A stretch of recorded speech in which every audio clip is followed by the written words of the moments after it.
Bienvenidos a Escuela para la Memoria con Benjamín Polanco. Un cordial saludos a nuestros queridos atletas de la memoria. Imaginen despertar mañana por la mañana y no saber cómo encender la cafetera. O salir de casa y no reconocer la calle por la que conducen al trabajo. O peor aún, mirar el rostro de sus mejores amigos y sentir que son absolutos desconocidos. Sería aterrador, la verdad. Totalmente. Y es que, sin darnos cuenta, cada segundo de nuestra existencia depende de una maquinaria biológica que es muy silenciosa, pero que trabaja sin descanso. Hoy vamos a hacer un análisis a fondo de un documento que destila en muy pocas páginas los fundamentos técnicos de esta maquinaria, que es la memoria. Y es un tema apasionante. Lo es, porque la misión de este análisis de hoy no es repasar una lista aburrida de datos médicos, ¿sabes? Queremos comprender la logística invisible de nuestra propia mente, entender cómo el cerebro, capta el caos absoluto del mundo exterior, lo filtra, lo manipula y al final lo convierte en lo que somos. Es un privilegio acompañarles en este estudio exhaustivo, porque lo que hace que este material sea tan fascinante no es solo su claridad, que la tiene, sino la premisa que plantea. El cerebro no es un cubo pasivo donde caen las experiencias al azar. Es un sistema hiperdinómico. O sea, no somos una simple grabadora. Exacto, para nada. Hoy vamos a analizar la mecánica de este proceso. Queremos ir más allá del qué y entender, digamos, el cómo y el por qué. ¿Por qué recordamos ciertos detalles intrascendentes y olvidamos información vital? ¿Y cómo funciona físicamente ese colador cognitivo que nos permite aprender y sobrevivir? Vale, vamos a desglosar esto desde la raíz, porque el material que estamos revisando establece una regla de oro inicial. Una definición técnica sobre la que se construye, todo lo demás. Define la memoria no como una cosa física, sino como un proceso de triple acción. Guardar, conservar y recuperar. Eso es. Guardar, conservar y recuperar información cuando la necesitamos. Y para visualizar esto, me gustaría proponer una analogía. Pensemos en un centro logístico automatizado masivo, uno de esos almacenes gigantescos de una multinacional llenos de cintas transportadoras. Una estructura de alta ingeniería. Me parece una comparativa muy adecuada. Claro, porque los 3 pasos son innegociables, ¿no? Primero, el paquete llega al muelle de carga y tiene que ser escaneado y admitido en el sistema. Eso sería el guardar. Si el paquete se cae del camión antes de entrar... Ya no hay nada que hacer. Exacto, lo perdimos.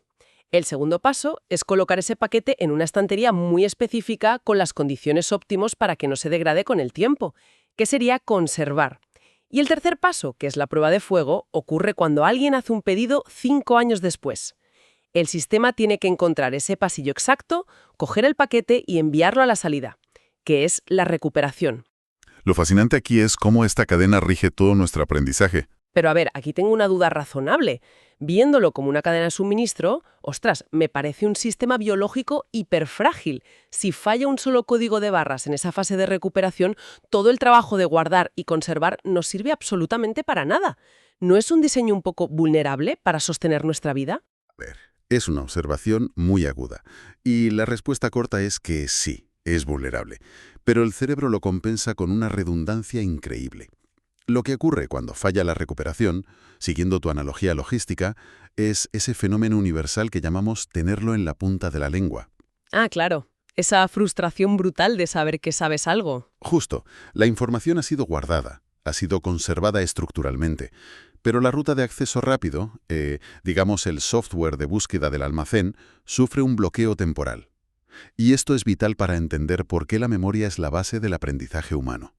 Las notas que analizamos hoy diferencian muy bien 3 pilares que dependen de esta cadena: las experiencias, los conocimientos y las habilidades. Vale, o sea, la biografía, la cultura y el movimiento, no. Precisamente, las experiencias son nuestra memoria episódica, nuestra historia de vida.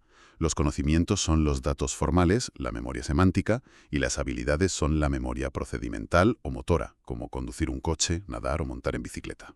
Ya.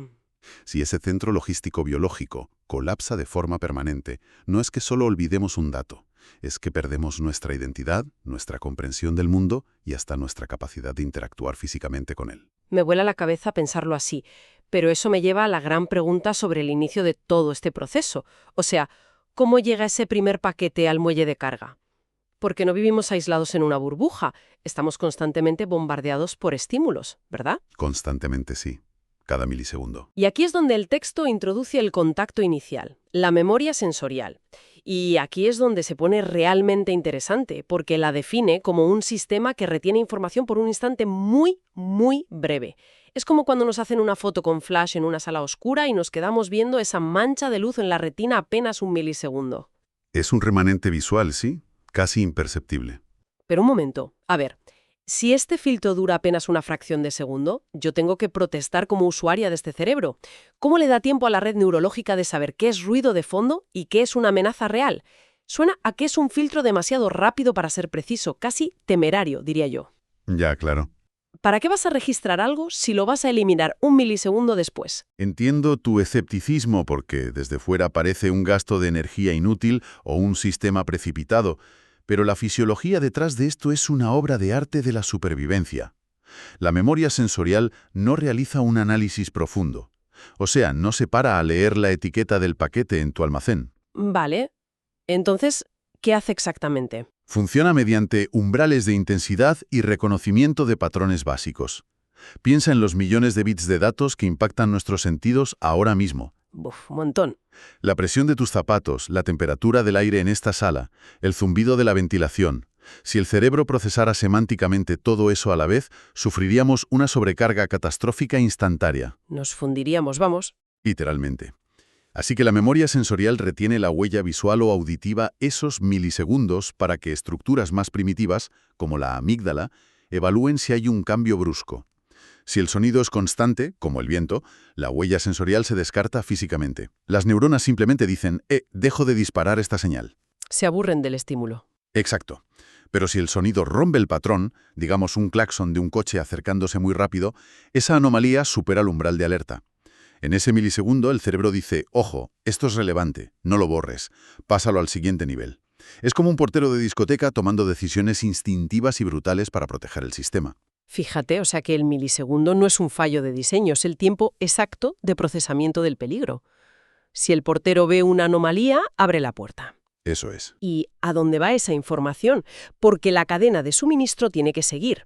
Según la estructura del material, si el paquete pasa este filtro del portero sensorial, cruza un puente temporal que llamamos la memoria a corto plazo. Un concepto muy popular, sí. Sí, todo el mundo ha oído hablar de ella. El documento la define como un sistema que mantiene poca información durante pocos segundos.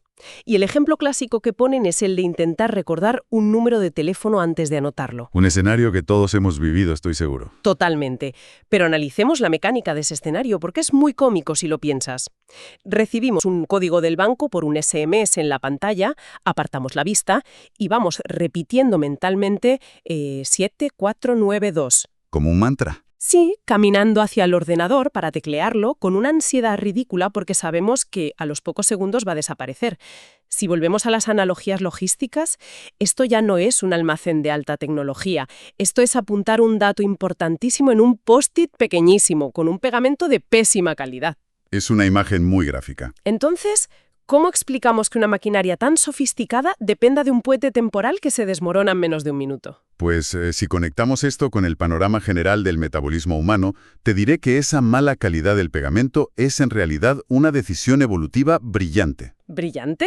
A ver, cuéntame. Hay que entender cómo funciona físicamente la memoria a corto plazo. No estamos creando nuevas conexiones estructurales en el cerebro. O sea, no construimos tejido para guardar ese número de teléfono. Vale. Lo que ocurre es que un grupo de neuronas está disparando señales eléctricas en bucle continuo. Y mantener esa actividad eléctrica consume una cantidad inmensa de glucosa y oxígeno. Ah, amigo. Entonces, el olvido es simplemente un ahorro de batería. Fundamentalmente, sí.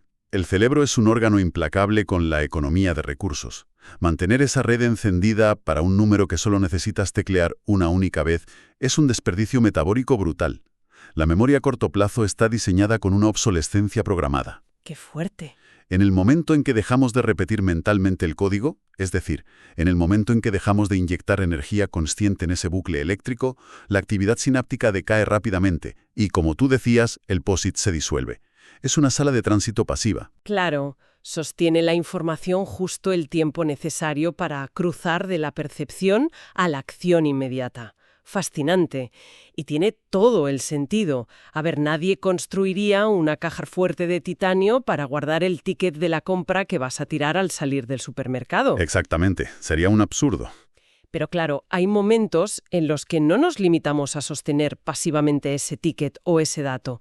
Hay situaciones donde la información cruza esa puerta temporal y necesitamos hacer algo con ella, intervenirla. Y es aquí donde los apuntes que analizamos introducen una distinción que me parece crucial y que nos lleva a la memoria de trabajo. Un paso fundamental, sí. Nos indican que este sistema permite mantener y manipular información mientras realizamos una tarea, como, no sé, resolver un problema matemático o formular un argumento en medio de un debate. Esta distinción, fíjate, es uno de los conceptos más avanzados de la neurociencia cognitiva moderna. Se suelen confundir mucho. Entonces, ¿qué significa todo esto en la práctica?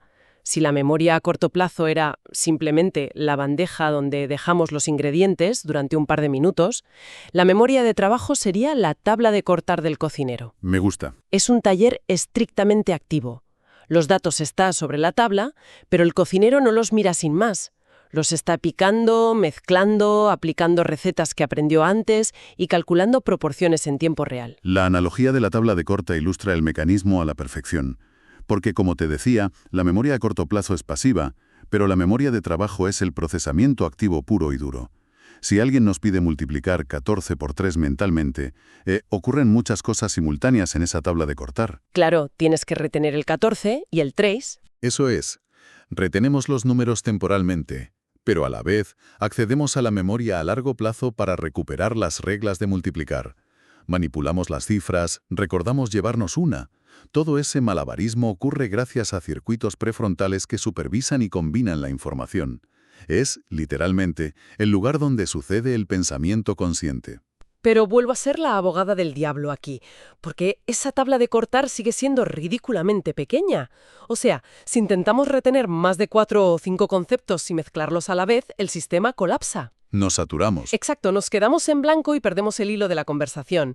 Si esta memoria de trabajo es el pináculo del intelecto humano, ¿por qué evolucionamos para tener una tabla de cortar con tan poca superficie de trabajo? Pues aunque parezca un defecto, esa limitación de superficie previene algo que en neurociencia llamamos interferencia.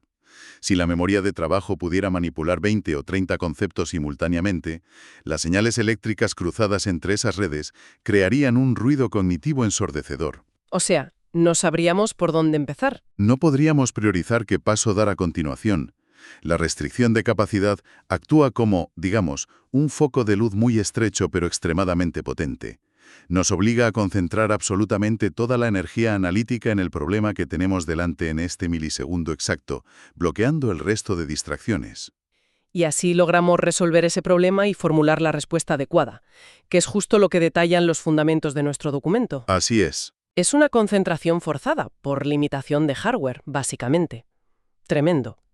Pero, evidentemente, el viaje de nuestro paquete no termina en la tabla de cortar. Una vez que el plato está cocinado, una vez que la información ha sobrevivido al portero de discoteca, ha cruzado el puente de los post-its y ha sido procesada en el taller de trabajo... Si es que sobrevive, claro. Claro, si resulta ser verdaderamente útil, no podemos dejar que se disipe como un eco. Tiene que ir a un refugio permanente, o habremos perdido el tiempo. Y es así como desembocamos en el último estadio de este análisis, el gran archivo, la memoria a largo plazo. ¿El destino final de todo aprendizaje significativo? Y el contraste de escalas aquí desafía toda lógica. O sea, yo estoy asombrada porque pasamos de redes eléctricas que duran unos segundos a una bóveda subterránea que parece no tener límite de almacenamiento. Los conceptos que estamos desgranando señalan que almacena información durante mucho tiempo y mencionan explícitamente los contenidos aprendidos en clase y los recuerdos personales. Dos categorías inmensas, sí. Resulta abrumador considerar que este sistema físico, que al final está hecho de tejido biológico, es capaz de conservar la fórmula matemática que aprendimos hace 30 años y, yo qué sé, el olor de la lluvia en nuestra ciudad natal durante la infancia, y mantenerlos intactos durante décadas. ¿Cuál es el mecanismo que permite dar ese salto hacia la permanencia total? Pues esto plantea una pregunta importantísima sobre la metamorfosis física del cerebro. Porque, a ver, Pero a pasar de esa actividad eléctrica efímera de la que hablábamos a un recuerdo que dure 50 años, el cerebro tiene que cambiar su propia estructura anatómica. Este proceso se llama consolidación. Espera. ¿Quieres decir que el cerebro cambia de forma? Exactamente. Cuando un patrón de información en la memoria de trabajo se considera vital, ya sea por su carga emocional intensa o por una repetición constante y disciplinada, la biología da un paso más. Ya no se limita a mantener un bucle de impulsos eléctricos. Las neuronas involucradas comienzan a sintetizar nuevas proteínas. ¡Ostras! Cultivan nuevas terminaciones, literalmente creando puentes físicos microscópicos, nuevas sinapsis, para conectarse permanentemente unas con otras. La información pasa de ser un evento eléctrico pasajero a convertirse en arquitectura sólida dentro de tu cabeza. Entonces, el conocimiento no es algo que tenemos guardado, es algo en lo que físicamente nos convertimos. Esa es la conclusión más profunda de este análisis. Y yo soy el primero en admitir que suena a ciencia ficción, pero es real. Cuando el texto categoriza la memoria a largo plazo en contenidos de clase y recuerdos personales, en el fondo está resumiendo nuestra dualidad como seres humanos. ¡Qué bonito! La red estructural de conceptos, fechas y teorías conforma nuestro mapa del mundo. Y la red estructural de a quien amamos, que hemos perdido y que hemos superado, es el pegamento de nuestra propia conciencia. Es el ciclo completo del aprendizaje que mencionábamos al inicio de todo esto. Es que es una coreografía logística que roza lo poético, de verdad. Desde ese roce instintivo y casi agresivo con el mundo exterior hasta la construcción física de nuestra personalidad. Creo que tras este recorrido es imposible volver a ver nuestra propia mente de la misma manera. Yo lo veo así, desde luego. Hemos trazado el viaje de la información. Empieza con ese filtro sensorial implacable, pasa a la sala de espera temporal de la memoria a corto plazo, luego es manipulada y transformada en la tabla de cortar de nuestra memoria de trabajo y finalmente, si supera todas las pruebas, se codifica biológicamente en la bóveda infinita de la memoria a largo plazo. Un mecanismo que cumple sin descanso con el mandato de guardar, conservar y recuperar, gestionando los recursos con una precisión exquisita. Pues para cerrar nuestro análisis, me gustaría plantearte una última incógnita. Viendo cómo funciona todo este engranaje, si sabemos que la memoria de trabajo es el único punto de este proceso donde tenemos cierto control consciente, donde verdaderamente prestamos atención, ¿podemos hackear el sistema? Pues es una reflexión muy pertinente para terminar. Si la memoria de trabajo es la puerta de entrada a los cambios estructurales a largo plazo, la verdadera pregunta que nos deja este material es ¿a qué estamos prestando atención de forma deliberada en esa tabla de cortar diaria? Claro, ¿qué ingredientes estamos poniendo ahí? Exacto. Si comprendemos que la ansiedad repetida, la rumiación constante, o por el contrario, el aprendizaje enfocado están literalmente ordenando a las neuronas que construyan nuevos puentes físicos, nos damos cuenta de que tenemos la capacidad de ser los directores de obra de nuestra propia arquitectura cerebral. No somos meros receptores pasivos, somos los constructores activos de lo que decidimos conservar en nuestra mente. ¿Qué concepto tan monumental para llevarnos de esta sesión? Somos los constructores activos de nuestros propios recuerdos. Sin duda, un tema inagotable, que nos obliga a usar precisamente nuestra mejor capacidad de razonamiento y atención para quienes nos escuchan. Y recuerda que en Escuela para la Memoria Benjamín Polanco estamos para ayudarte a desarrollar tu supermemoria en 24 horas.